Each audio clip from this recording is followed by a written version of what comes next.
Bonjour, hi.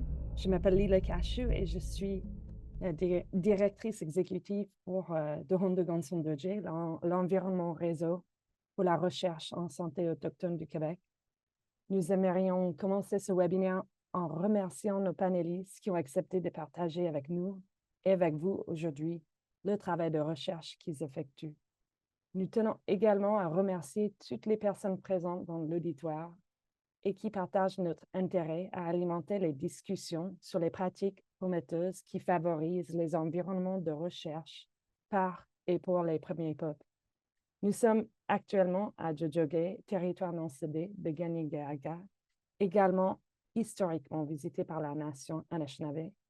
Cependant, comme notre public et nos panélistes proviennent de plusieurs endroits du territoire connus aujourd'hui sous le nom de Québec, nous vous invitons à partager dans le chat les peuples autochtones qui ont façonné le territoire sur lequel vous vous trouvez aujourd'hui.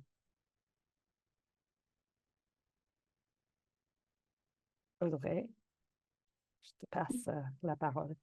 Oui, alors, juste vous aviser que la traduction simultanée, elle est disponible.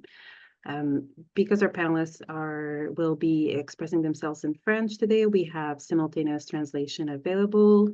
You can click either on the little globe at the bottom of your screen, or if you click on more and you click on interpretation, you can choose the language that best meets that best meets your needs for today. Donc, mon nom est Audrey Monette-Deschênes et je suis agente de recherche et de planification pour l'ERSA Québec dans le Daharekonson-Dondje. Nous sommes vraiment contents de vous accueillir aujourd'hui pour le 7e webinaire de la série Exemples pratiques de recherche en contexte autochtone. Donc, dans le cadre de la série, on a mis de l'avant des projets de recherche qui sont entièrement menés par des personnes, des communautés, des organisations autochtones.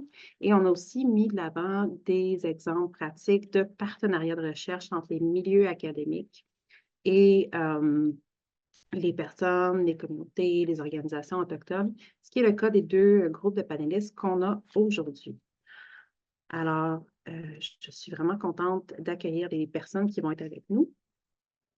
Le premier groupe qu'on accueille aujourd'hui, c'est Christiane Guay, qui est professeure à l'UQO, et Nadine Velan, qui est directrice générale du regroupement Mamit Inuit. Elle est aussi consultante autochtone en santé et services sociaux. Donc, le projet qu'il nous présente aujourd'hui, je vais juste changer le highlight, se nomme des institutions Innu de protection de la jeunesse et Kanikaniket, une pratique culturellement sécuritaire de la protection de la jeunesse en contexte autochtone. Donc, Christiane et Nadine, je vous laisse la parole. Bueno, mnuendeno de Jishkahagat et Tayan, je dis wawid madroutnen de Sunan, des Katudmat, des projets de gouvernance en protection de l'enfance, des Ouachatmak Maliotenam. Bonjour, je suis vraiment honorée d'être là aujourd'hui pour vous présenter justement le travail que nous avons fait en termes de projets de gouvernance en contexte d'intervention de protection de l'enfance. Donc, c'est un plaisir pour moi d'être avec vous. Alors, merci aussi, Nadine, et puis de nous avoir invités. C'est vraiment un privilège pour nous d'être avec vous ce matin. Comme Nadine l'a dit, on est ici pour vous parler du projet de gouvernance des INU. Alors, on a divisé notre présentation en 3 grandes étapes ou en 3 points. Dans un premier temps, on va un peu situer le contexte qui est à l'origine de cette démarche-là. Et on va le faire en mettant en perspective le contexte législatif qui a évolué là, au fil des années, qui a eu un impact là, sur le projet. Et on va terminer en discutant du projet comme tel de gouvernance, le but, les grandes étapes du projet et bien sûr vous présenter là, dans ces grandes lignes le modèle Innu de bienveillance et le projet de loi qui a été réalisé dans le cadre de ce projet. Mais avant d'entrer dans le vif du sujet, on pensait quand même important de vous parler un peu de la communauté dont il sera question pendant notre présentation. On imagine bien que vous savez sans doute que le Québec compte 10 Premières Nations et une nation inuit et que Uashat Makmelutanam fait partie de la Première Nation Innu qui, elle, compte 8 communautés. Uashat Makmelutanam est divisé en 2 territoires. On parle souvent de 2 communautés, mais dans le fond, c'est une seule et même communauté puisqu'elle est régie ou administrée là, par un seul conseil de bande qui est le conseil de bande Itum. Uashat est situé à la limite ouest de la ville de cette île, alors que Menuetenam ou Maliotenam, c'est une autre manière de parler de cette communauté-là, elle est située près de la rivière Moisy, là, à peu près à 5 km à l'ouest de la ville de cette île. La communauté comprend grosso modo 5 000 membres et 38 de population a moins de 18 ans. Un autre fait peut-être important pour notre présentation d'aujourd'hui, il faut savoir que 15 des jeunes qui ont moins de 18 ans et qui habitent la communauté font présentement l'objet d'une mesure en protection de la jeunesse. C'est de manière générale le plus ou moins 200 dossiers par année. Alors, Nadine, je te laisse la parole. Ici, on va parler de la genèse, justement, de la démarche de notre projet de gouvernance. D'ailleurs, il faut le dire que ce projet de gouvernance-là est né d'un rêve, un rêve pour les enfants de la communauté d'Uashat Makmelutanam. Pour parler de ce projet d'association-là avec justement la recherche et les milieux de pratique, ben, moi, j'ai eu l'occasion de rencontrer Christiane dans son contexte de réalisation de recherche pour sa thèse doctorale. Donc, c'était en 2009. À partir de là, quand Christiane est devenue professeure, on s'est, je vous dirais, reconnectés ensemble justement suite à nos échanges en lien avec le projet de gouvernance pour la communauté d'Uashat Makmelutanam pour avoir un système qui correspond mieux aux valeurs et aux besoins de nos enfants. Donc, c'est dans cette visée-là qu'on a créé notre partenariat. Puis, il faut comprendre aussi que ma partenaire, Christiane, c'était une personne qui avait une très grande sensibilité pour les communautés, très à l'écoute. Donc, c'est venu naturellement, justement, cette association-là pour ce projet-là. C'est clair que dans un projet de gouvernance, pour nous, là, la communauté, c'était important justement de faire ressortir par la recherche, puis de valoriser justement les pratiques culturelles, puis les modes d'intervention dans notre contexte, dans nos communautés. Parce que comme je l'ai toujours dit, ce qui n'est pas écrit n'existe pas. Donc, je trouvais important justement de faire, justement, documenter l'idée des savoirs et de faire connaître aussi comment nos parents et nous prennent soin de leurs enfants, puis que c'est souvent important dans un contexte d'intervention que les intervenants puissent bien comprendre ça parce que des fois, on a une incompréhension, puis on juge les parents comme étant des fois de mauvais parents. Donc, c'était une manière fallait justement, par la recherche, voir les manières différentes d'éduquer nos enfants, puis que ce soit documenté. Et ça, c'est ce qui a, je vous dirais, donné un point de départ justement à notre projet. Même si on a fait de la recherche au cours des années, c'était important pour nous que de documenter justement le processus de gouvernance, pas seulement pour la communauté d'Uashat Makmelutanam, mais aussi pour soit inspirer puis permettre d'avoir des données concrètes pour d'autres communautés qui veulent s'inspirer de ce type de projet-là, puis qui soit documenté par la recherche. Donc, c'est ce qui a fait en sorte qu'on a travaillé ensemble depuis 15 années dans les multiples projets qu'on a eus pour bâtir justement le projet de gouvernance. Alors, la démarche de gouvernance, elle s'est amorcée au tournant des années 2011. Au début de la démarche, j'étais accompagnée par mon collègue, le professeur Sébastien Grandmont, qui nous a coûté parce qu'il a été nommé juge. Il y a toujours un risque de faire la recherche avec des professeurs de droit. Mais bon, on a survécu et puis il a été remplacé par Lisa Ellington, qui était professionnelle de recherche dans notre projet, qui est devenue professeure là, à l'Université Laval. Il y a eu un nombre important d'assistants de recherche, de professionnels de recherche. On n'a pas fait ça tout seul. Ce serait trop long de les nommer aujourd'hui, mais juste pour vous dire là, qu'on n'a pas tenu ça toute seule, on n'y serait pas arrivé. Avant de présenter la démarche comme telle, il faut savoir que le contexte législatif a quand même évolué au cours des dernières années et ça a eu un impact considérable sur l'orientation du projet. À l'époque, au début de la démarche, puis encore aujourd'hui, les Inuits de Ouachat peuvent exercer certaines responsabilités en matière de protection de la jeunesse. C'est ce qu'on trouve là, à droite du tableau, là, à gauche, je veux dire, du tableau en rouge. Ils peuvent actuellement appliquer les mesures en protection de la jeunesse. Ils peuvent aussi faire tout ce qui tourne autour de la gestion des familles d'accueil. Mais à l'époque, ce que les Inuits souhaitaient, c'était de pouvoir négocier ce qu'on appelle une entente 37.5 sous la loi de la protection de la jeunesse et donc de pouvoir adapter la loi de la PJ à leurs valeurs ou leur manière de fonctionner. Mais au tournant des années 2020, en fait, en janvier 2020, la loi fédérale qu'on appelle la loi C-92 est entrée en vigueur et cette loi-là, ce qu'elle a de particulier, c'est qu'elle reconnaît aux Autochtones le droit de légiférer et donc de développer leur propre loi et bien sûr d'administrer les services là, qui découleraient d'une telle loi. Pour les Inuits, c'est sûr que c'est un aspect important puisque c'est la seule option sur le plan d'autodétermination qui leur permet là, d'avoir des coups des franges. Ce n'est pas juste d'adapter la loi puis de respecter les principes de la loi, c'est la loi de la protection de la jeunesse, c'est vraiment pouvoir développer leur propre loi. Et donc, en décembre 2020, en décembre 2020, non, c'est en décembre 2019, juste avant l'entrée en vigueur de la loi, le conseil de bande d'ITUM a fait le choix de se prévaloir de cette opportunité-là et on a réorienté l'ensemble de nos projets en fonction de développer un modèle de gouvernance et un nouveau projet de loi. La démarche, elle s'est déroulée en 3 phases. La première phase s'est amorcée vraiment là, en 2012 avec les premiers travaux de recherche.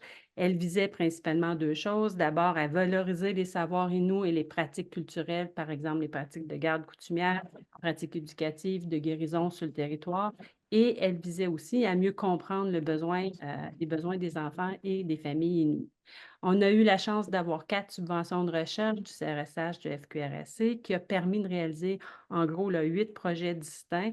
Ça a produit un ensemble assez important de publications, dont 3 thèses de doctorat et un mémoire de maîtrise. On a eu aussi une subvention pour faire une consultation communautaire auprès de l'ensemble des membres de la communauté. Et au total, il y a plus ou moins 260 participants là, qui ont participé à un ou l'autre des projets de recherche. Cette phase 2-là, elle est complètement terminée. On a amorcé la phase 2 en 2016 et cette deuxième phase-là, elle visait principalement à synthétiser l'ensemble des données qui avaient été colligées pendant la première phase et à valoriser les savoirs inuits. Il s'agissait aussi de concevoir un modèle et une loi inuit en matière de protection de l'enfance.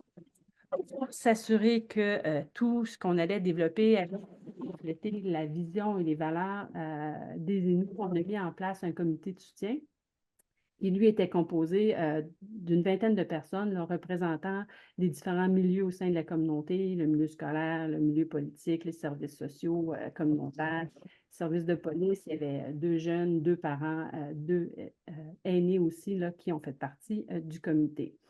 Cette phase-là, elle a permis de produire des fiches synthèses pour l'ensemble des projets de recherche et avec les membres du comité, on a produit une politique sur la garde coutumière, une politique familiale, le modèle comme tel de service et le projet de loi.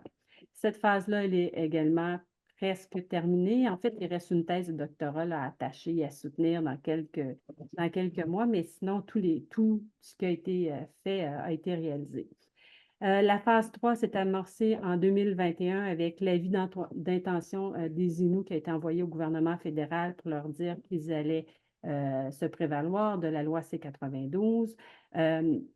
Elle visait tout simplement là, à valider le modèle qui avait été développé, adopter la loi et mettre en œuvre le projet de loi comme tel. C'est presque terminé. En fait, tout a été validé. Même sur le plan juridique, le projet de loi, il est passablement finalisé. Ce qui reste à faire, c'est l'adopter, négocier une entente et bien sûr, la mettre en œuvre. Alors, voilà, je te laisse la parole, Nadine. Ici, nous, comme disait tout à l'heure Christiane, les résultats de la recherche ont permis d'ailleurs d'élaborer la politique familiale là, qui représente les fondements de notre modèle de gouvernance. C'est le graphique qu'on vous a illustré ici. On voit que la gouvernance Innu s'articule à partir des valeurs Innu et d'une conception de la famille élargie qui émane du Notessinan, qui est le territoire. Au centre, on retrouve les enfants Innu, Wasset, qui se trouvent justement au centre de la famille, qui est Nikanush, qui fait partie intégrante du territoire, qui est le plus grand cercle. Au milieu, on retrouve aussi 4 axes d'intervention prioritaires qui ont été identifiés par les différents projets que nous avons eus de recherche. On peut aussi nommer dans une des quatre axes, un élément qui est ressorti, qui est tous ensemble responsables de nos enfants. C'est-à-dire, l'intervention doit toujours miser sur l'engagement de tous les membres de la communauté pour le bien-être des enfants, puis de leur famille en renforçant, par exemple, les valeurs d'entraide, de responsabilité et de respect au sein de la communauté. En haut à droite, grandir en étant fier d'être Innu. Ici, on veut s'assurer que la valorisation et la préservation de l'identité culturelle est toujours une priorité quand on intervient, notamment pour les enfants qui doivent être placés à l'extérieur de la communauté. Les intervenants, ils doivent s'assurer que les jeunes connaissent leur histoire et leurs racines et qu'ils sont en mesure de développer des liens intergénérationnels forts et solides. En bas à gauche, des enfants Innu engagés et écoutés et respectés. La politique, là, elle nous rappelle là, que les enfants sont au cœur de la famille, puis qu'ils représentent justement l'avenir de la communauté. On veut s'assurer que les jeunes là, connaissent leurs droits, qu'ils deviennent des membres actifs au sein de nos communautés. Les intervenants doivent s'assurer que leur point de vue est toujours entendu et respecté, y compris en ce qui concerne les mesures de bienveillance. En bas à droite, nous avons des pratiques d'intervention respectueuses des valeurs et de la culture. Ici, on s'assure que toutes les décisions qui sont prises à l'égard du bien-être des enfants sont guidées par les valeurs et les savoirs Innu. Ça veut dire de respecter l'expertise des familles, de reconnaître et de valoriser les pratiques familiales comme la cohabitation, la garde coutumière, puis les prises de décision consensuelles.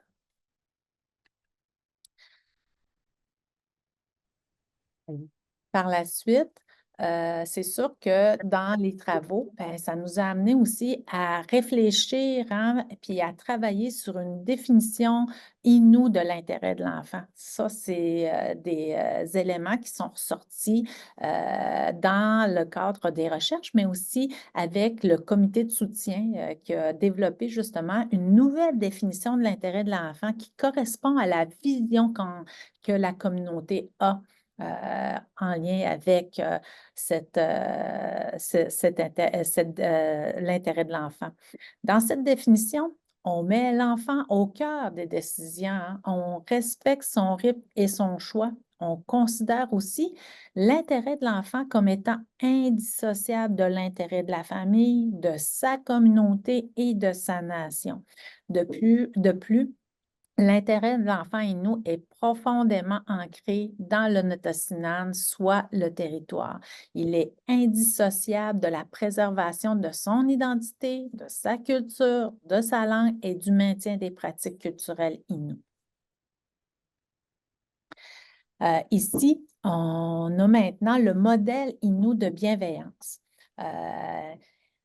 Il est important de comprendre les fondements du modèle qui est présenté ici. avec justement les instances et la trajectoire de service. Dans notre réflexion, là, les membres du comité de soutien ont insisté quant au terme de bienveillance, hein, excusez-moi, le terme de bienveillance qui est un terme qui est dit en Innu, Chito, qui remplace justement les termes de protection puis qui est associé à la DPJ. Hein. Les gens ne voulaient pas avoir le terme de protection parce que c'était pour eux même une connotation négative de la famille. Donc, dans les mots, dans les termes, c'était important pour le comité de justement de s'approprier et d'utiliser des termes Innu pour définir le modèle. Le modèle prévoit, comme on le voit ici, un accueil qui est centralisé, qui est un service 24/7. On peut retrouver un équivalent avec ce qu'on retrouve dans le modèle provincial qui est comme les portes d'entrée vers la première ligne pour les CLSC ou la réception des traitements des signalements.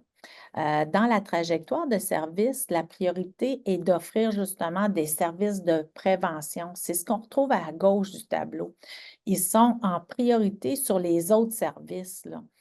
Si on fait face à des situations de vulnérabilité importante ou de risque d'avoir une alerte, on va offrir un service d'accompagnement intensif. L'idée, là, c'est d'intervenir en amont des situations puis d'éviter le plus possible d'être dans le cercle où on va être obligé d'intervenir avec les soins de bienveillance qu'on retrouve à droite, là. Les soins de bienveillance là, sont encerclés, lorsqu'il y a des alertes qui portent sur des abus physiques, des abus sexuels, la négligence grave. Lorsque les services préventifs ou d'accompagnement n'ont pas été suffisants, puis que les parents refusent des services puis que la situation des enfants est jugée à risque. Dans la trajectoire de soins de bienveillance, on a prévu 2 instances qu'on retrouve dans le tableau ici, un conseil de famille et un conseil des sages. C'est au niveau de ces instances qu'on décide justement le plan de soins de bienveillance, qu'on identifie les membres qui composent le cercle d'aidants. Les décisions sont fondées sur le plus large consensuel possible. Lorsqu'un conseil de famille ne parvient pas justement à prendre une décision ou qu'il est impossible de les réunir, le directeur peut référer la situation au conseil des sages. Après, on a le cercle d'aidants qui est composé des membres de la famille puis des intervenants qui vont être impliqués auprès de l'enfant et de la famille. Les intervenants des services préventifs ou des services d'accompagnement est responsable du cercle d'aidants. Il assure justement le suivi du plan de bienveillance qui a été décidé dans le conseil de famille ou dans le conseil des sages.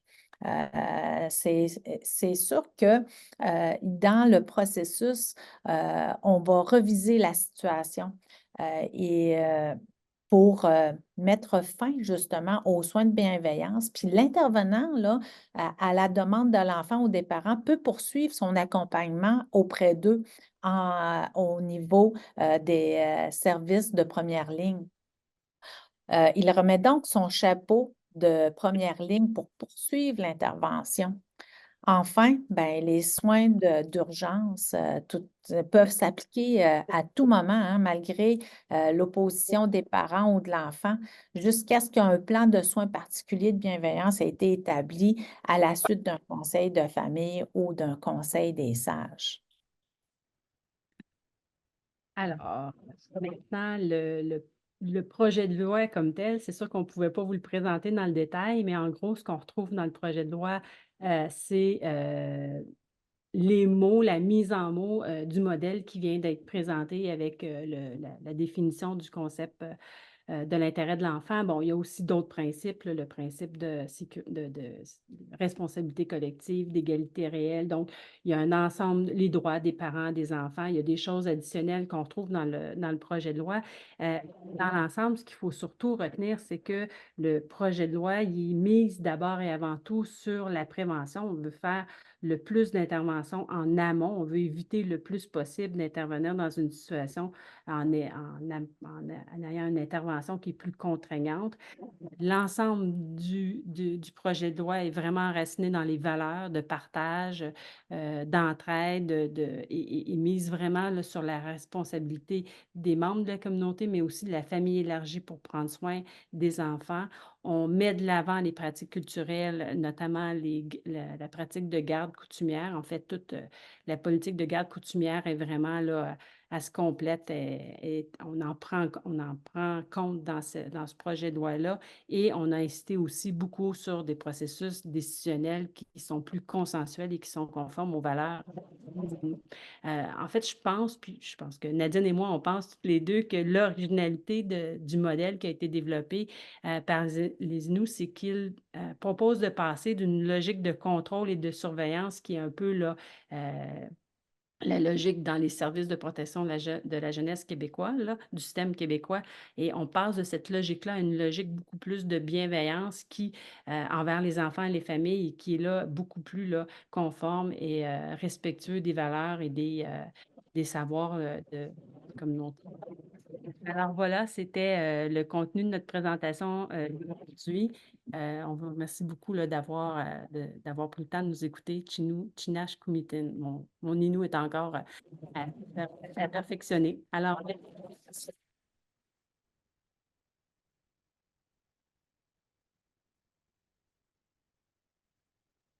Merci, Christiane et Nadine. C'est vraiment le fun de voir l'évolution du projet à travers les années, puis comment ça répond aux nouvelles connaissances qui ont émergé les premières phrases, mais aussi au changement des politiques. Puis ce que j'aime vraiment bien aussi du modèle que tu as présenté, Nadine, c'est que ça répond à en anglais, on dit less disruptive approaches. Les méthodes, c'est ça qui sont les moins disruptives. Comment je traduirais ça? Coercitive. Oui, les moins coercitives parce que souvent, les personnes autochtones sont punies par les services de protection de la jeunesse pour je veux dire, des réalités de vie qui ne sont pas nécessairement des réalités de malveillance, de violence, mais plutôt qui sont liées aux déterminants de la santé. Donc, j'aime vraiment bien ce modèle-là puisque ça répond à cette grande critique-là que d'autres rapports ont fait envers les services de la protection de la jeunesse autochtone. Donc, merci énormément. Puis, non, je vais donner la place à notre prochain duo de présentateurs, donc de panélistes. On accueille maintenant Patricia Blanchet, qui est conseillère en pédagogie autochtone à l'Université de Sherbrooke, et Kananish Mackenzie, qui est une étudiante. Le projet qu'il présente aujourd'hui, c'est le Ashtam Ntotasinan, qui vient nous écouter. C'est un modèle pédagogique basé sur la théâtralisation des récits de vie d'étudiantes autochtones comme vecteur de mieux-être holistique. Alors, je vous laisse la parole.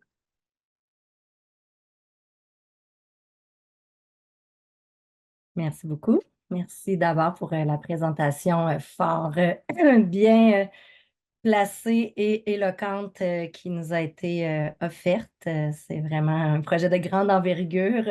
Notre initiative ici se veut beaucoup plus modeste, je dirais. Je peux employer ce mot-là. Donc, Kwaimzewe, Patricia Blanchet. Donc, je me situe sur le territoire ancestral de la nation Wabanaki, l'Undakina. Donc, je remercie les gardiens, les gardiennes de ces terres ancestrales et de ces eaux sacrées encore habitées de façon très dynamique par la nation. Les remercier de nous permettre d'y apprendre, d'y enseigner, d'y séjourner, d'y vivre des belles relations basées sur la réciprocité. Je suis accompagnée de Kananish qui, n'est plus étudiante, mais j'ai la chance de la côtoyer encore régulièrement. Donc, je te laisserai te présenter, Kananish. Kwekesno, Kanani Mackenzie Hadron, Matchmekush Journojin.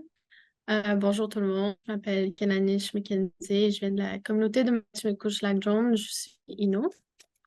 Pour me présenter un peu, en ce moment, je suis plus étudiante, mais je suis porte-parole pour le réseau jeunesse du Québec et du Labrador, puis je suis engagée dans plusieurs autres organismes. Fait que c'est un peu ça que je fais en ce moment. Ouais. Et tu étais étudiante au Cégep Garneau au moment du projet. Oui. Dans quel programme? J'étais en technique juridique. Excellent, merci Kananish, merci beaucoup d'être avec nous aujourd'hui parce qu'il y a plusieurs étudiantes qui font partie du projet. Puis Kananish, toujours généreuse et engagée pour être présente avec nous. Donc, pour ma part, bon, peut-être un petit mini récit de vie rapide, là. Je m'enracine vraiment dans une posture d'allié et d'humilité culturelle pédagogique. C'est un concept qu'on développe notamment au sein du comité Moa-Mamou, qui est un comité que je coordonne à l'Université de Sherbrooke, qui œuvre à l'inclusion des perspectives autochtones en formation à l'enseignement. Donc, je remercie tous les membres du comité. Là, il y a des personnes présentes justement de l'Institut Chagapèche qui sont aussi de la Commission scolaire Kativik, Commission scolaire CRI, le Grand Conseil de la Nation Wabanaki, maintenant appelé Wabanaki, le Conseil en éducation des Premières Nations et également là, plusieurs autres partenaires, professeurs, étudiants autochtones. Donc, ça fait depuis 2019 qu'on travaille tranquillement à surtout co-créer des ressources collaboratives pour permettre une meilleure inclusion des perspectives autochtones. Donc, je remercie mes collègues qui sont présentes.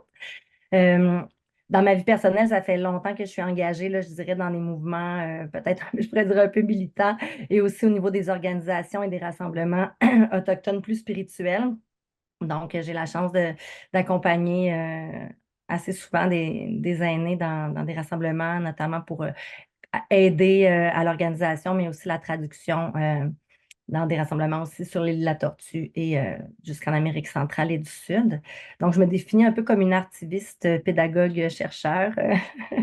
Donc, je suis spécialiste en art dramatique. J'ai enseigné l'art dramatique longtemps et maintenant, j'enseigne les cours en perspective autochtone avec ma collègue Jessie Lepage, qui est Peguagamiulnoach de Mashteuiats, et j'enseigne les cours en didactique de l'oralité et des arts vivants. Et c'est de cette façon-là que je me suis retrouvée dans ce poste de conseillère et conceptrice là, en pédagogie autochtone, notamment à la suite de collaborations qui sont encore actives avec la Boîte Rouge Vif, le Centre des Premières Nations Nikanité où j'étais avant, et le regroupement des centres d'amitié autochtones du Québec notamment. Alors, je suis vraiment en grande gratitude pour cette chance de collaborer. Et ces projets-là permettent de révéler le potentiel des arts vivants engagés auprès des groupes, de différents groupes de femmes. Donc, on est porte-parole aussi là, avec mon collectif de théâtre d'un Calax, le Calax de Granby. Donc, c'est important. Les années me disent souvent, présente-toi un peu pour que les gens sachent qui tu es. Donc, là, je me présente et je laisserai peut-être Kananish nous dire pourquoi à l'origine, là, ça t'a intéressé le projet de théâtre social, je peux le nommer comme ça, qui était proposé là, en partenariat avec le Cégep Garneau quand tu as entendu parler de l'initiative. Je pense que ce qui m'a empêché pour participer à ce projet-là, c'était on a commencé il y a 2 ans, je pense, si je me souviens bien. Puis dans ce temps-là, c'est quand même difficile comme moment parce que je pense que le choc culturel, le choc culturel que je vivais encore était un peu fort. Puis j'essayais de. Puis quand j'ai vu le projet passer, je me suis dit que j'allais donner une chance à moi-même puis essayer de m'ouvrir un peu plus. Puis ouais, c'est pas mal ça qui m'a poussé à participer. Merci beaucoup. Je vois aussi ma collègue Loïs Danan qui a vraiment collaboré beaucoup au projet avec le Collège Champlain, qui est la coordonnatrice au service aux personnes étudiantes autochtones du Collège Champlain Lennoxville. Donc, Oleoni, Woliwani, merci beaucoup, Loïs, d'être là.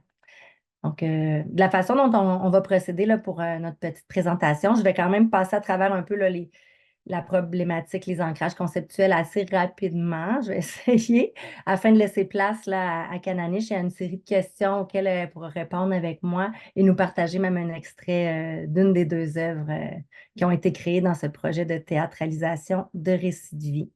une recherche-action-création dans une posture décoloniale. Donc, je vais tenter de partager ma présentation. Vous me direz si cela fonctionne. Tout le monde voit. Je le mets. Est-ce que je peux juste avoir une petite confirmation? Oui, ça va? Parfait, j'ai vu. Donc, je suis dirigée par la professeure Constance Lavoie de la Faculté d'éducation de l'Université de Sherbrooke et le professeur Ney Wendel, qui est un autochtone brésilien de l'École supérieure de théâtre de l'UQAM, d'où aussi j'ai fait mes études. Alors, c'est certain que un des ancrages là, contextuels dans lequel s'enracine ce projet-là, c'est vraiment au niveau des injustices systémiques que peuvent vivre encore les femmes autochtones aujourd'hui et aussi à travers l'histoire. Donc là, je pourrais parler longtemps là, des nombreuses injustices encore en cours qui ont pu être mises en voix, mises en corps et exprimées. Donc, à travers le projet, on parle souvent d'une intersectionnalité d'oppression auxquelles peuvent être confrontées les femmes autochtones, notamment les personnes étudiantes autochtones qui viennent en milieu urbain. On voit aussi que les femmes sont souvent au front des mobilisations pour les droits des femmes et la sauvegarde des territoires. Donc, d'honorer ça et de reconnaître ça dans le projet, c'est important. C'est quelque chose qui est quand même ressorti beaucoup des partages des étudiantes. Donc, dans un objectif de légitimer le matrimoine culturel immatériel des femmes autochtones. C'est avec Nicole Bomsawin, avec qui je travaille beaucoup, qui est une aînée abénaquise. Le mot matrimoine prend de plus en plus de place dans le discours, donc on est contente. Alors, vraiment aussi de promouvoir la place des femmes autochtones dans la gouvernance de l'ensemble des organisations et des territoires. Et comme Kananish nous disait qu'elle est porte-parole du réseau jeunesse à PNQL, bon, c'est justement, il y a plusieurs des participantes qui sont en ce moment en train de vraiment prendre une belle place. Et le pari que je faisais, c'est que de traverser des outils d'expression dramatique, d'entrer dans une dynamique de jeu pour ensemble co-créer, pourrait soutenir ce développement-là. Bon, peut-être aussi nommer l'importance de la relation au territoire dans l'identité culturelle des femmes autochtones qui ressort énormément aussi beaucoup dans les partages et dans le projet. Donc, ce projet-là se situe là, au niveau des mesures de sécurisation culturelle, si je peux dire, là, qui sont en œuvre en enseignement collégial, en enseignement supérieur. On sait que dans la mouvance actuelle décoloniale, il y a de plus en plus de modèles, d'initiatives qui sont mises en place. Donc, ça a permis aussi de documenter le fait que les étudiantes autochtones, là, je prends vraiment la perspective des jeunes femmes autochtones et pas nécessairement jeunes, mais peuvent vivre des enjeux identitaires, une tension entre tradition et modernité. Et c'est vraiment des choses qui sont ressorties de plusieurs études là, qui sont citées en bas et que le projet a permis de documenter.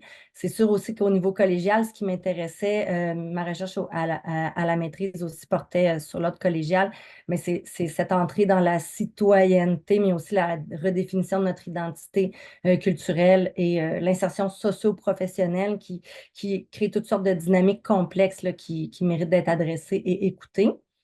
Donc, on sait aussi que les personnes étudiantes autochtones vont avoir souvent des trajectoires atypiques et rencontrer de nombreux obstacles systémiques au niveau géographique, linguistique, culturel, socio-économique, socio-affectif. Donc, plusieurs recherches nous disaient qu'il y a une volonté de soutenir les étudiantes par des approches qui sont culturellement sécurisantes, pertinentes, qui sont holistiques et qui vont être souvent fondées sur les savoirs traditionnels dans une visée de mieux-être. Donc, je m'inscrivais vraiment là-dedans. Dans ce projet-là, au départ, et bien, je pense que vous connaissez quand même le concept de sécurisation culturelle qui s'inscrit dans une visée de justice sociale dans le but d'offrir des environnements éducatifs qui sont culturellement signifiants pour les personnes étudiantes, mais aussi de sensibiliser et de former l'ensemble de la population autochtone aux réalités afin qu'on puisse être plus sensible et travailler ensemble vers un rapprochement et une réparation nécessaire.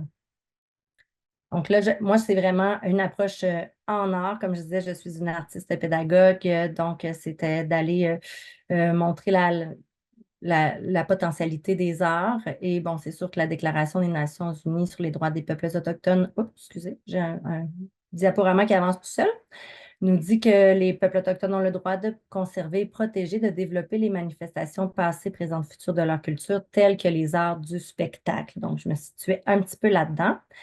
On sait aussi que les arts et la culture permettent de soutenir l'expression de l'identité culturelle autochtone et que ça constitue un important facteur de mieux-être. D'ailleurs, le Thunderbird Partnership, excusez-moi, d'ailleurs, développé un outil d'évaluation du mieux-être qui avait révélé là, que les pratiques artistiques étaient vraiment des facteurs importants.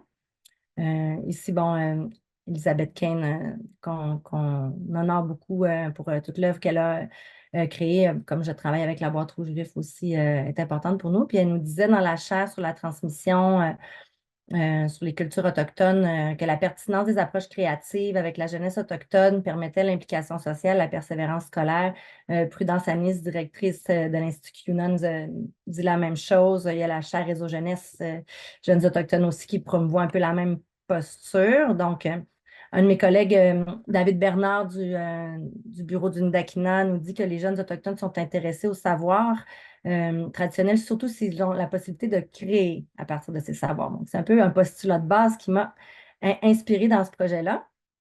Et sachant que là, on parle de théâtre social, bon, de la lignée de Freire, là, je pourrais parler longtemps des ancrages conceptuels ou de Boal au Brésil. Mon co-directeur est brésilien aussi, donc il y a tout ce pan-là qui nous permet qui est un outil éducatif à la base. Donc, je me situe vraiment en éducation qui permet de créer un espace sécurisant qui, Anani, je vais pouvoir nous en parler un peu de comment cet espace-là s'est déployé.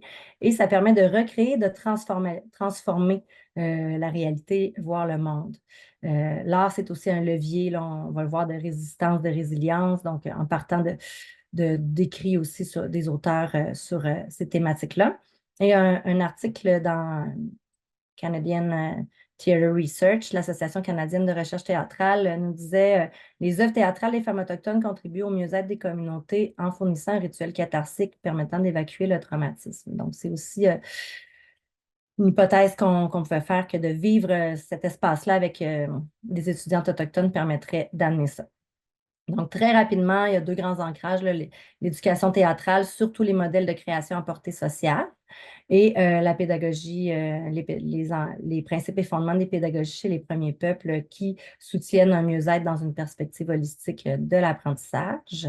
Donc, c'est vraiment dans ces 2 ancrages-là qu'on a pu co-développer une démarche de théâtralisation de récits de vie avec les participantes. Donc, ici, je l'appelle modèle pédagogique de création vectrice de justice holistique. Vous allez voir, là, parce que la justice est devenue un thème central, puis elle a pu se déployer autour de ça. Donc là, je vois l'heure passer, mais si je vais rapidement, là, on est parti vraiment des approches narratives décoloniales pour utiliser le récit de vie comme matériau de recherche-création qui nous permet de stimuler la mémoire et l'imaginaire collectif.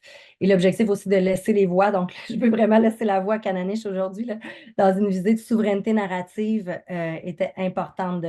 Et d'ailleurs, dans le traitement des données, c'était important de ne pas trop altérer. Donc, toute l'analyse thématique catégorielle a tenté de toujours garder en tête cette idée de laisser les voix de façon la plus authentique et respectueuse possible parce qu'il y a eu des partages extrêmement riches faits tout au long de ce projet-là.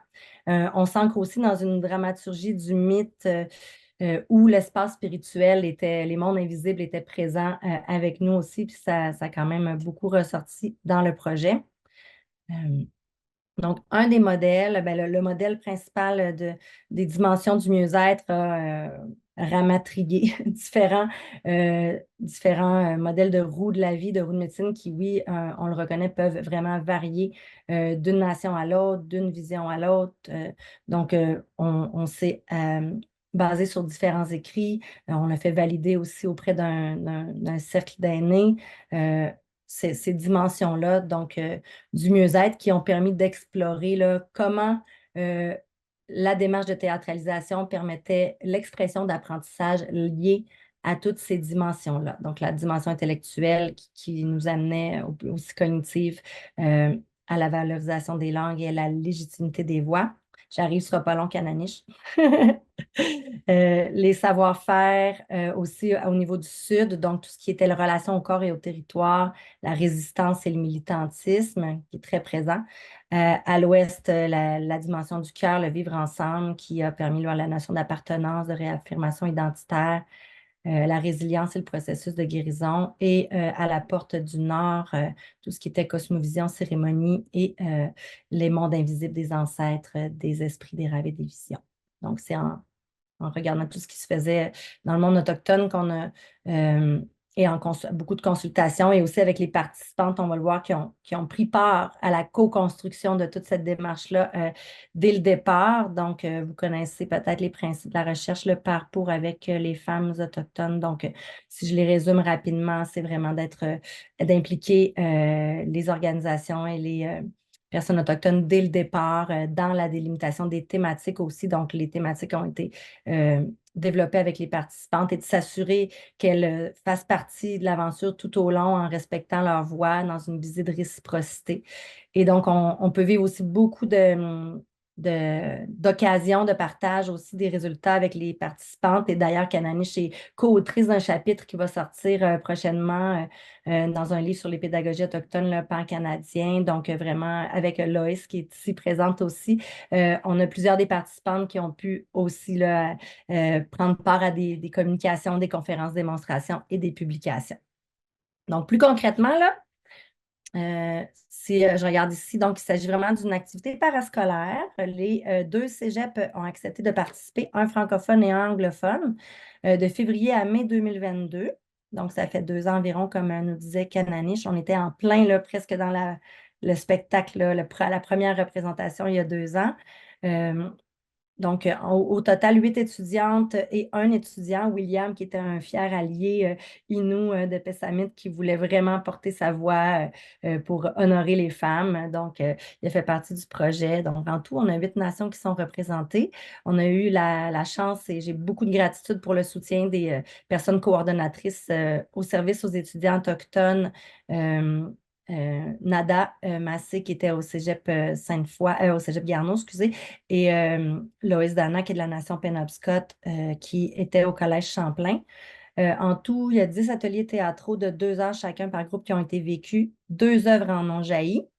Et plusieurs événements, comme je vous disais, les participantes ont aussi reçu des bourses. On a été finalistes pour certains prix et un certificat de participation. Donc, c'était aussi de contribuer, de reconnaître leur contribution comme artistes, également pas seulement comme participantes à une recherche. Donc, elles sont aussi des comédiennes et des artistes qui ont des scénaristes et des autrices dramatiques qui ont participé à cette création. Donc, petit modèle de la dimension collaborative et relationnelle. Donc, les étudiantes avec moi au centre, le soutien des aînés qui étaient avec nous. Joséphine Bacon est intervenue au Cégep Garneau pour venir parler de poésie parce qu'il y avait des slams et des poèmes d'impliqués dans le projet. On a eu Kokum Diana de Rise Reed, qui est de Cree de Waswanipi, qui est venue dans le projet au Collège Champlain parler des cosmovisions. Aussi des activistes, là, des artistes autochtones engagés comme Shaina Fanny Gagnon de Mashtiliats, qui est venue nous parler de son approche artistique engagée. Donc, de faire des rencontres pour inspirer, pour déclencher aussi l'inspiration, l'imaginaire. Et sans qu'elle ne soit partenaire officielle, plusieurs organisations ont pu mettre leurs recommandations et évaluer un peu le protocole de recherche pour être sûr que ça tenait la route. Donc, le GRET, c'est le groupe de recherche en études théâtrales. Il y a Femmes autochtones du Québec. Bon, le regroupement des centres d'amitié, la Réseau Jeunesse et le Canadian Association for Theatre Research. Donc, qui ont pris part aussi à l'aventure. Donc, voici la pièce Ashtam Nodachinan vient nous écouter du titre de la présentation d'aujourd'hui. Et je laisserai à la fin, peut-être, si j'ai le temps, de faire présenter quelques petits résultats, mais maintenant, j'ai des petites questions qu'on a préparées avec Kananish pour parler de son vécu du projet, parce que les résultats, c'est vraiment, comme je le disais, de voir quelles sont les retombées du projet sur l'expression d'apprentissage liée au mieux-être des participantes. Donc, il y a aussi une vidéo documentaire qui a été créée. Mais aujourd'hui, on porte plus sur l'œuvre théâtrale. Donc, le projet se décline là, de 2 façons aussi. Les mêmes ateliers ont mené à 2 œuvres. Donc, ça, c'était assez fascinant aussi. Donc, on peut voir les participantes sur scène. On a vécu quand même plusieurs représentations théâtrales, 3 bien officielles, dont une au Grand Gala du colloque de la persévérance et de la réussite scolaire chez les Premiers Peuples. Donc, vraiment un beau rayonnement, puis une belle évolution aussi de l'expressivité des participantes et de William là, tout au long du projet. Donc, je laisserai la place à Cananiche. Puis je ne sais pas si je pourrais peut-être arrêter le partage puis revenir pour qu'on se voit un peu plus gros. Je ne sais pas, je vois que les pastilles sont toutes la même grosseur, mais donc Cananiche, peut-être. Merci beaucoup d'être là encore une fois. Peux-tu nous expliquer un peu comment ça s'est déroulé le projet dans tes mots, comment ça a commencé, qu'est-ce qu'on faisait dans un atelier typique ensemble pour en venir à une création? Hum, si je me, ben, comment ça a commencé les ateliers? Si je me souviens bien, c'était 2 fois par semaine, 2 fois par Oui. semaine. Puis ce qui nous a vraiment comme sécurisé là-dedans, c'est que l'approche s'est vraiment faite informellement, d'une façon qu'on se sente à l'aise. Puis dans le fond, on s'assisait sur une table, puis on soupait ensemble. Puis tout ce qu'on faisait, c'était se partager des souvenirs de notre enfance ou parler des choses qu'on avait vécues. Puis je pense qu'à travers ça, on a comme su dans quelle direction aller avec la pièce. Puis sans même s'en rendre compte, on voulait tous parler de la même chose. Fait que c'était parler des enjeux qu'on vivait présentement, parce qu'on parle souvent des enjeux du passé quand on parle des premiers peuples. Puis on se disait que pour nous, c'était notre résilience qu'on voulait mettre en lumière. Puis c'était avec les enjeux du présent qu'on voulait parler. Donc l'approche, c'était en soupant puis en se racontant des histoires. Oui, puis on faisait aussi des exercices dramatiques. Au début, ce n'était pas nécessairement évident. Peux-tu nous en parler? Comment ça s'est passé? Je pense que au début, je pense que nous, les Autochtones, on est quand même des personnes silencieuses. On aime ça rester. Je dirais pas qu'on est tous gênés, mais on est quand même silencieux. Puis ça nous a pris un bon moment avant de se mettre à l'aise avec les exercices de Patriciane. Mais je pense que ça nous a vraiment aidé aussi à s'ouvrir en tant que jeunes, comme à être plus ouvert envers ça. Donc, c'est ça, c'était vraiment aussi d'adapter des exercices d'art dramatique et d'être à l'écoute surtout de ce qui faisait sens pour vous et de vos valeurs. Peut-être tu pourrais nous parler un peu de la place là, que les langues autochtones ont pris dans le projet? Oui, dans le fond, on était 3 Inuits, puis une Atikamekw, puis on voulait vraiment aussi mettre en lumière nos langues autochtones. C'est important pour nous que le public puisse écouter les mots en Innu ou en Atikamekw. C'est pour ça aussi que le titre est dans une langue autochtone. Puis souvent, on se posait des questions aussi, mais qu'est-ce qu'on fait si le public ne comprend pas? Est-ce qu'ils vont L'important, c'était qu'ils comprennent le message. Puis je pense qu'à travers nos mouvements, puis tout ça, ça s'est quand même bien déroulé. Mais ouais, ce qu'on voulait faire, c'est vraiment qu'ils écoutent les mots aussi. Oui, puis je pense que ça venait de ton idée. D'ailleurs, les participants ont créé l'affiche du spectacle et toute l'esthétique aussi, toute la scénographie. Et peut-être, justement, à la fin, je pense que ça venait de ton idée de créer un lexique. Je pense qu'ils étaient tous ensemble. Le lexique, je l'avais proposé pour aider le public, comme s'il y avait des questions sur des mots. On a créé un lexique avec tous les mots Innu qu'on utilisait dans la pièce. Puis on les a traduits en français, comme ça le public pouvait suivre pendant le spectacle. Ouais. Le texte original, d'ailleurs, va être publié prochainement aussi. Là. Donc, on travaille les 2 textes du scénario de la vidéo documentaire aussi, Guérir les 7 prochaines générations, qui s'appelle.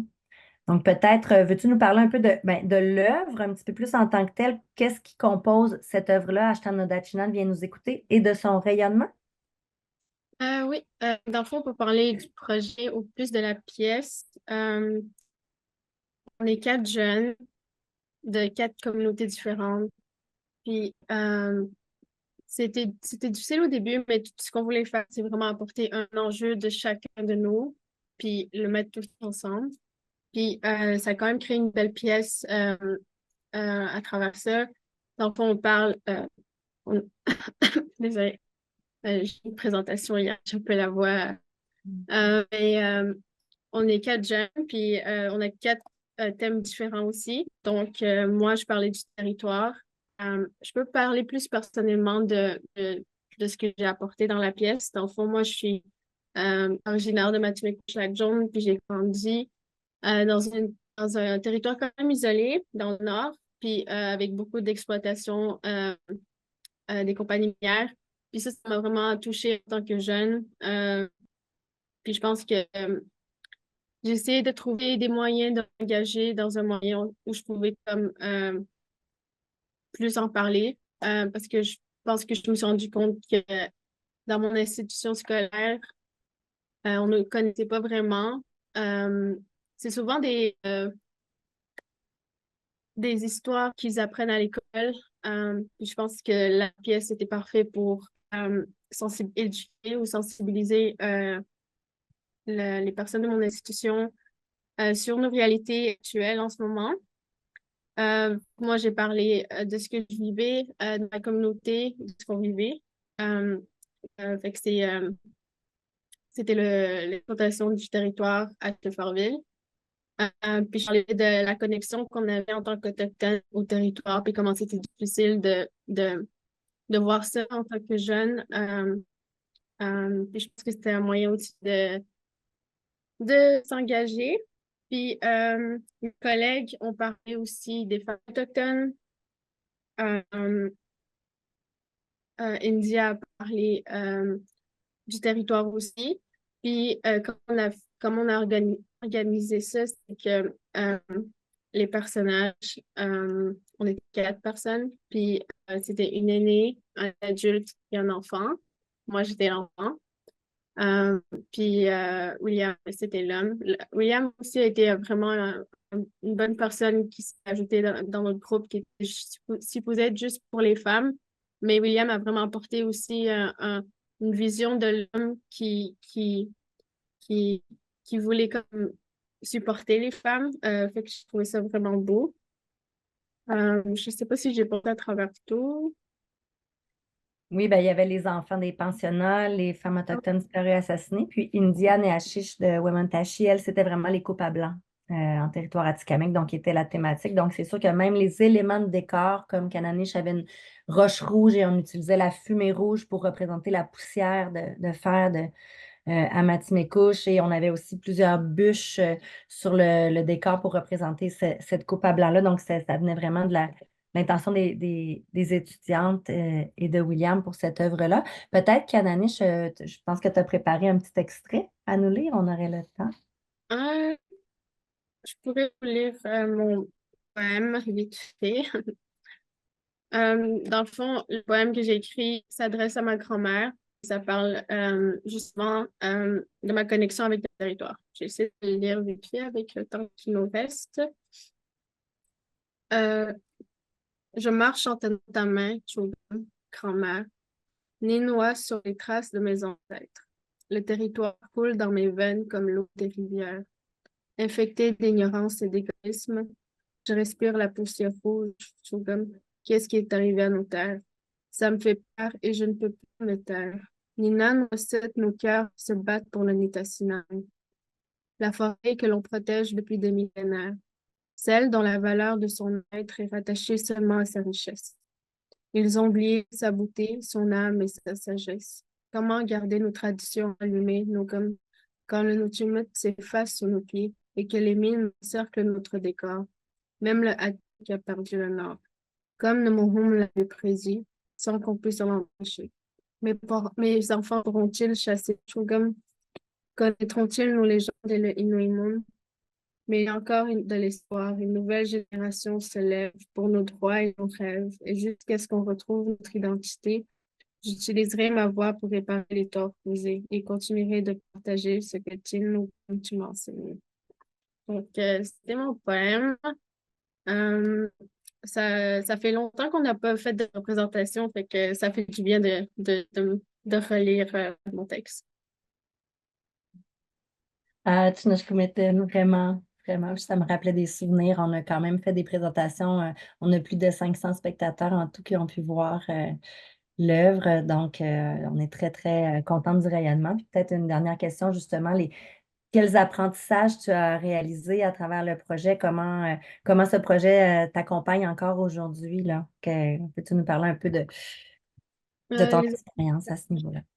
Je pense que ce que j'ai appris à travers la création de cette pièce, c'était d'avoir trouvé une voie. Je pense qu'avant, j'étais quand même, j'essayais de me mettre dans une cause, puis d'essayer de m'adapter dans l'environnement où j'étais, mais je me suis rendu compte que non, je suis autochtone, puis je peux prendre ma place, peu importe où je suis.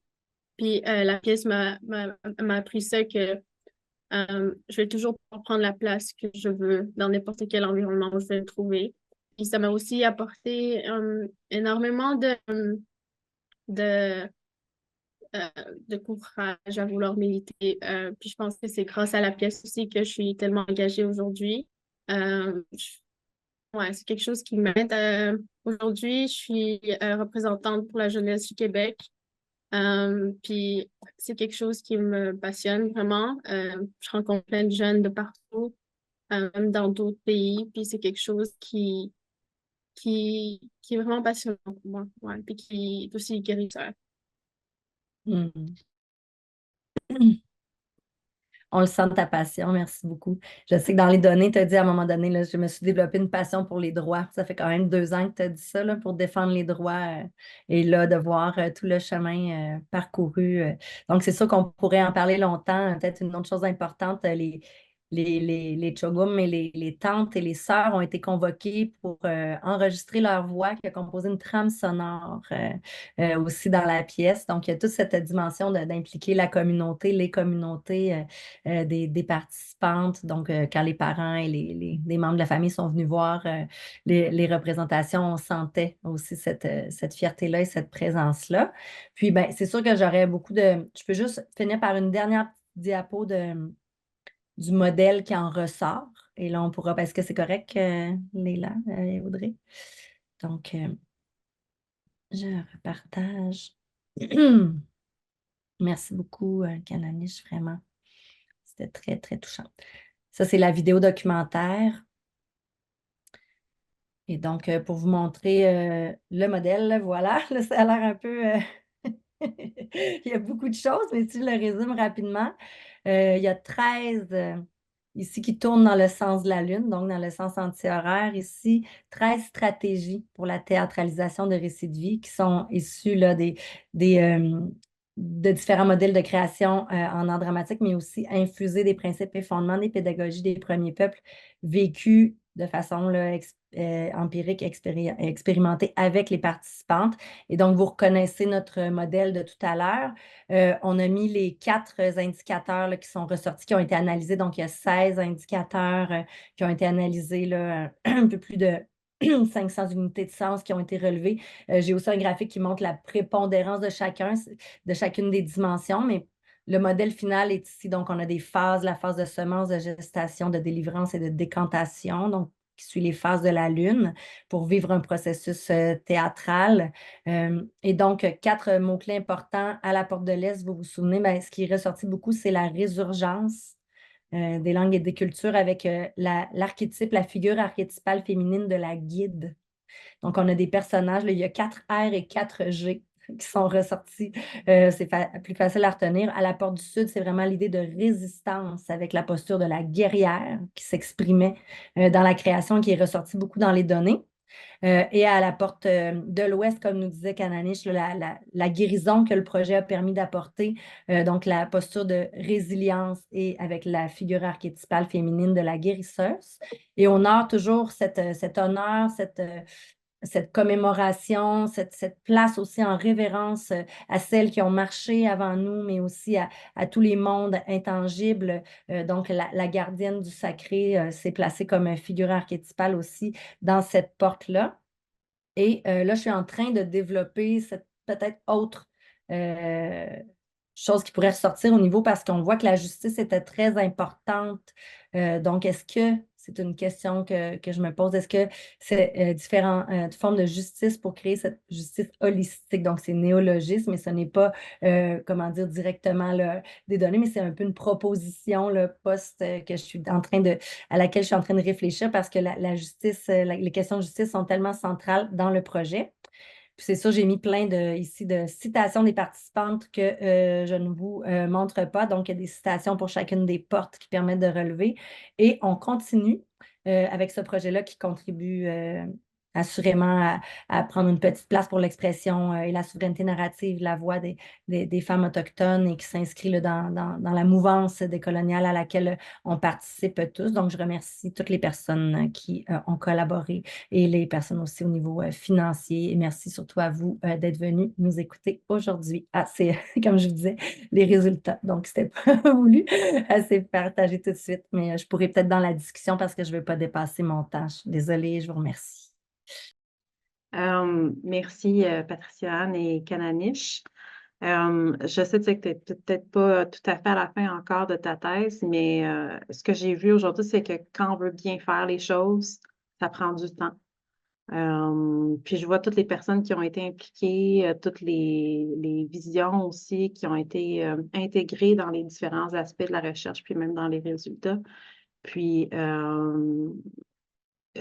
les choses, la façon qu'ils ont évolué. Donc, je vois vraiment que la notion de temps, de bien faire les choses, de bien mettre de l'avant les différentes voies qui font partie intégrante du projet, ça justifie amplement le temps qu'on met dans les fioritures que sont la rédaction d'une thèse. Donc, merci énormément de nous avoir présenté ce projet-là aujourd'hui. Puis, ce que je vais faire dans le fond, c'est que je vais maintenant tout enlever nos pins et je vais laisser les personnes qui sont présentes avec nous poser des questions, faire des commentaires. On a fait quand même 2 projets très distincts aujourd'hui de recherche, mais je pense qu'ils soulignent quand même l'importance des approches qu'en anglais on dit grassroots, donc dans le fond qui émergent du bas vers le haut, plutôt que les tendances actuelles qu'on a en milieu autochtone de prendre des décisions vers le haut sans intégrer les réalités des personnes et les voix des personnes, dans le fond, là, qui sont les premières concernées. Donc, si vous avez des questions, commentaires, c'est le moment. J'ai vu qu'il y en avait quand même beaucoup de commentaires dans le... Oui, vas-y, Marie-Lou.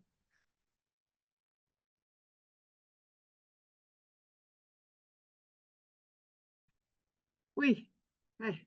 J'aime ce qui m'étonne, hein. C'était super. Moi, j'ai eu le privilège d'assister à la pièce à l'Université Laval. Puis, c'est drôle, aujourd'hui, je revois Kanani, je me dis, oh, qu'elle a changé.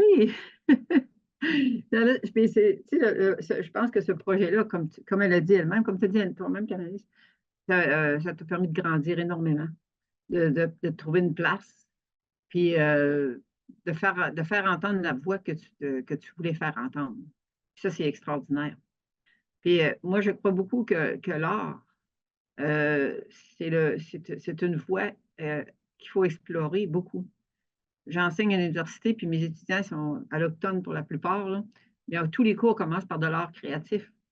Puis au début de la session, c'est quoi ça, le bricolage à l'université?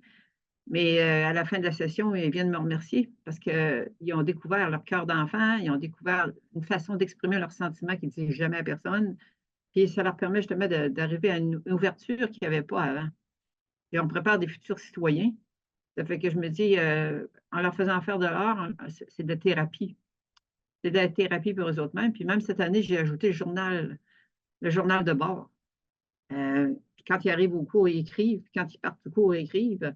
Puis il y en a qui ont dit qu'ils ont pris l'habitude. Juste pour dire qu'on peut, avec, j'appelle ça la pédagogie autochtone, là, comme Patricia a fait, faire changer énormément, moi je dirais, non, mais la mentalité, la pensée des gens. Et on leur fait du bien. On permet ben moi, je trouve que les étudiants, dans plusieurs contextes, sont comme coincés parce qu'ils ont tellement de travaux à faire. Ils ont tellement d'obligations qu'ils n'ont même plus le temps de respirer. Ben, ça, là, ce petit quart d'heure-là, au début du cours, là, c'est comme on est vivant. On est vivant. Alors, je vais vous remercier beaucoup, puis je dois vous quitter parce que je faut que j'aille ailleurs. Kemeshkemetin. Yeah, mais tu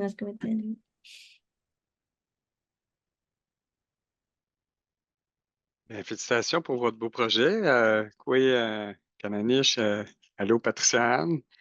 Ben, moi aussi, je crois beaucoup à ça, l'ouverture du cœur pour pouvoir après ça assimiler plus d'informations ou pour pouvoir aller plus loin. Puis, je pense qu'en partenariat patient, on le faisait avec nos étudiants pour que les prédisposer aussi à recevoir des témoignages par la suite. Je me questionnais quelles sont les suites de ce projet-là, qu'est-ce qui va en découler ou est-ce qu'il va y avoir un suivi des étudiantes qui ont participé pour voir qu'est-ce que ça, où est-ce qu'il y a- comment ils ont cheminé à travers ça, ou est-ce qu'il va y avoir une phase 2 d'utilisation de cette approche-là? J'ai dit. Canoni, je disais, on pourrait mettre plein d'étudiants, là, prendre les histoires de vie, puis là, l'œuvre grandirait. Dans le fond, le modèle permettrait de documenter plusieurs vécus et de continuer à vivre. C'est certain que là, le premier objectif, c'est de terminer la thèse. Et ben, c'est sûr que oui, ça continue à vivre. D'ailleurs, j'ai un partenariat en cours de développement avec Tchagapèche pour aider à former des personnes intervenantes là, pour intervenir en milieu scolaire Innu. Donc, on pourparle pour mettre en place ça. Et j'ai aussi fait une présentation pour le regroupement des centres d'amitié autochtones du Canada et développé une fiche pédagogique là, pour du théâtre social en contexte autochtone. Donc, ça aussi, ça va être sorti bientôt. Il y a plusieurs publications. Plusieurs représentations. Demain, on présente l'œuvre cinématographique au Collège Champlain avec un autre groupe. Donc, on est encore très sollicités, les étudiantes et moi, pour des présentations. Et c'est certain que moi, je suis encore en contact avec tout le monde. Donc, je pense que c'est des relations, des amitiés, des familles qui vont continuer de se déployer. Donc, c'est certain que pour l'instant, j'ai pas de projet de recherche de suite, mais c'est sûr que ça continue à vivre, comme on a dit tout à l'heure, le temps qu'on se donne pour ça, mais on le prend. Puis la relation prime sur la finalité, finalement.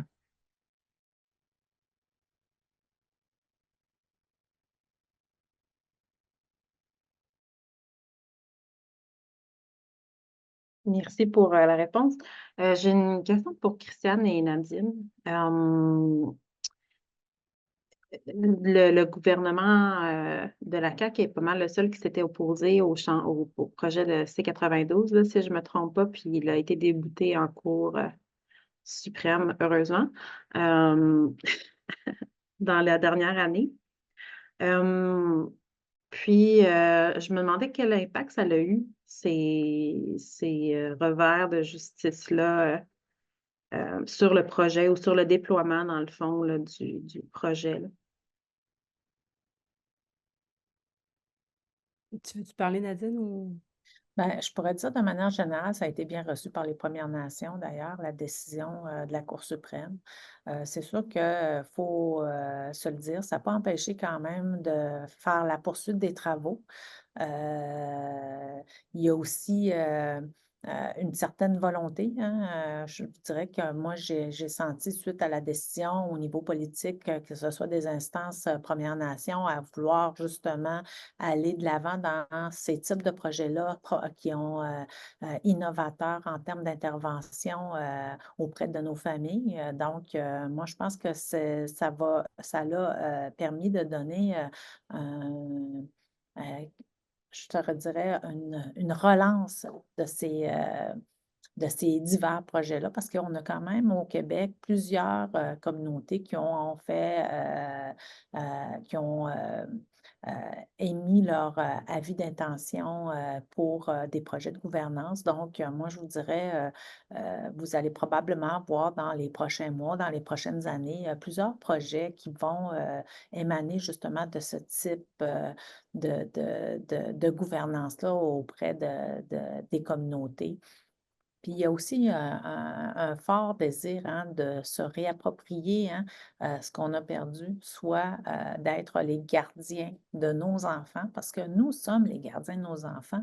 Puis ça, souvent, ben, tu sais, là, quand on est nous-mêmes responsables et puis que c'est une responsabilité communautaire, ben, la participation puis des familles dans l'intervention est beaucoup plus facilitante et répond justement aux valeurs et aux besoins de nos enfants. Donc, moi, je pense que c'est une belle avancée puis une belle confirmation. Puis c'est pas juste au Québec, hein. Il faut comprendre que les impacts de ce jugement-là ont des impacts à travers le Canada, mais il faut comprendre aussi que il y a vraiment une nécessité de former les gens, hein, parce que comme il y avait des enjeux de contestation, c'est comme si les principes, les normes minimales ne s'appliquaient pas quand on parle sur le terrain aux intervenants. Donc, il va y avoir du travail à faire pour justement former les gens en lien avec les principes minimales qui sont des principes, des normes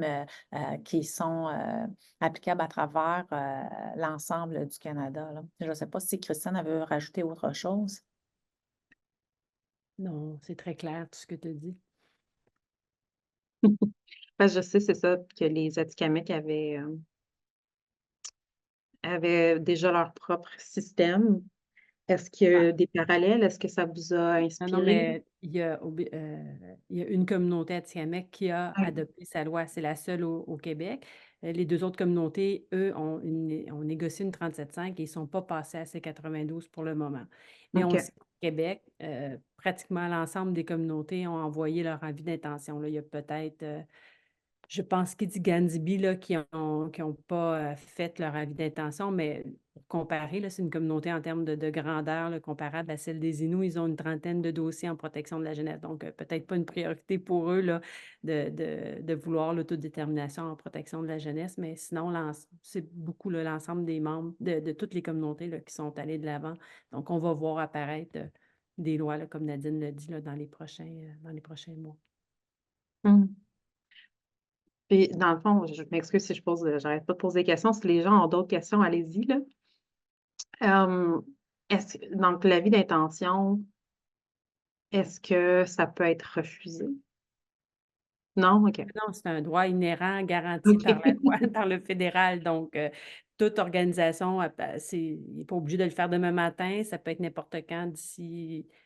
Quand ils vont voir, quand ils sont prêts, ils peuvent décider de OK. développer leur propre loi, là. Il n'y a pas de temps limite, mais c'est un droit qui est garanti. Et la Cour suprême a reconnu que même si la Cour suprême n'a pas statué sur le droit inhérent, ils n'ont pas rentré là-dedans, ils ont quand même reconnu que le gouvernement fédéral pouvait, pour ses propres intentions, reconnaître le droit inhérent garanti par la charte 35, l'article 35 de la charte, là.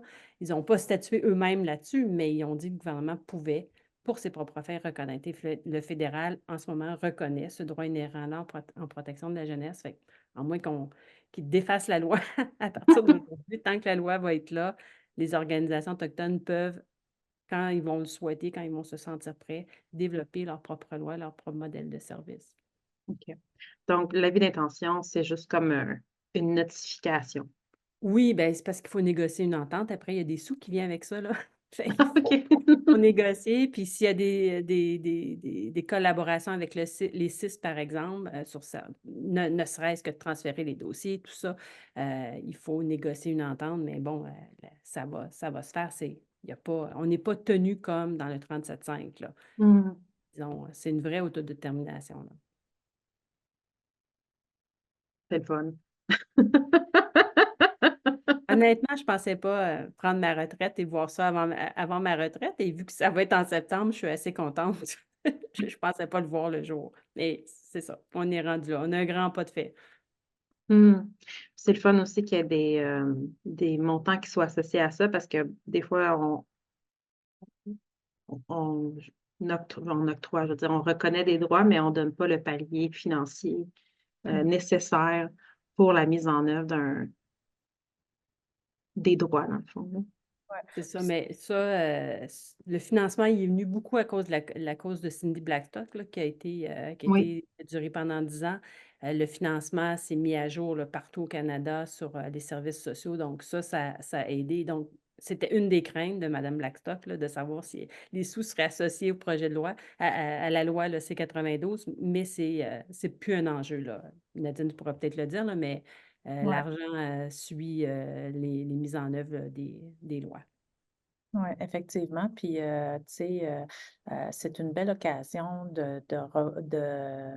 de soit penser à des choses innovantes en termes de pratique, là, puis d'intervention. Puis, l'intérêt que nos projets ont présentement, moi, comment je le vois comme praticienne, parce que je suis travailleuse sociale, j'ai fait du terrain de nombreuses années, l'alliance entre la recherche et la pratique, c'est une nécessité justement pour documenter ces types de projets-là qui vont permettre à d'autres communautés de s'en inspirer parce que ce n'est pas nécessairement on n'a pas beaucoup de données recherche avec les projets de gouvernance. Fait que la nécessité de pouvoir documenter ça va permettre justement la diffusion des données puis soutenir d'autres projets de gouvernance au sein de d'autres communautés ou d'autres nations. Ça ne veut pas dire qu'on fait exactement pareil, mais il y a quand même des similitudes puis des données qui peuvent être intéressantes pour d'autres communautés qui ont envie d'emboîter le pas pour des projets de gouvernance, là. Donc,